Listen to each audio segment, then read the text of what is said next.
अच्छा सर, हिकिड़े पासे बिल्कुलु जीअं ॾिसूं था त पहिरीं राति कार्रवाई थिए थी, कलाक जे अंदरि अंदरि पाकिस्तान उनजो भरपूर जवाबु ॾिए थो। जीअं मां पाण ॿुधायो त राफेल खां वठी 5 जंगी जहाज़ हुजनि, उन्हनि जूं फ़ौजियुनि जो ब्रिगेड तबाह करणु, चेक पोस्टूं तबाह करणु, हाणे वरी उन्हनि जा वधीक ड्रोन जेके आहिनि अटैक थियण। सो पाकिस्तान कल्ह बि चयो DGI-SPR त असीं भरपूर हिकिड़ो जवाबी कार्रवाई कंदासीं, जॻह जो तय असीं पाण कंदासीं वक़्त जो। सो हींअर त ही जेको अॼु ड्रोन वारो मामिलो थियो आहे, उनखां पोइ त अञा वधीक शिदत जेका आहे वधी वई आहे। ऐं ॿिए पासे मां पाण ॿुधायो त आलमी बिरादरी जी कोशिशि हूंदी त का वॾी जंग न छिड़े, पर छा था ॾिसो त पाकिस्तान आलमी बिरादरी जे चवण ते लॻे थो ख़ामोश थी वेंदो, या का हिकिड़ी वॾी कार्रवाई पाकिस्तान बि करे ऐं भारत खे ज़रूरु हिकिड़ो भरपूर जवाबु ॾींदो, ख़ासि तौर ते हिननि ड्रोन अटैक्स खां पोइ?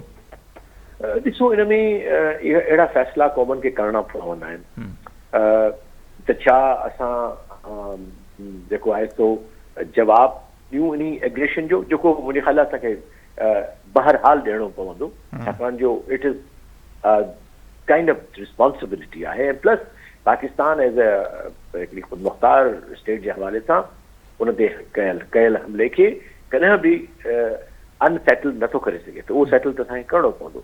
हा, एतिरो ज़रूरु आहे त जेको स्केल आहे उन जवाब जो, दैट विल वेरी।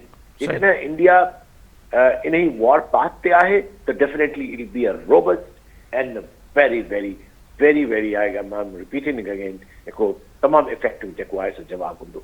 हा, अलबत्ता जेकॾहिं टर्म्स ते अचे थो इंडिया, हू एग्रेशन पंहिंजी पोइते करे थो। इंडस वाटर ट्रीटी जेका मेजर असांजो इशू आहे इंडिया सां, उनखे हू चए थो त मां हाणे पंहिंजा जेके उन सस्पेंशन वापसि थो करे पियो, त पोइ पॉसिबल आहे, आई सी द पॉसिबिलिटी त पाकिस्तान पंहिंजे जवाब खे मॉडरेट करे, उनखे घटि करे या वधीक प्रोवोकेशन तरफ़ न वञे।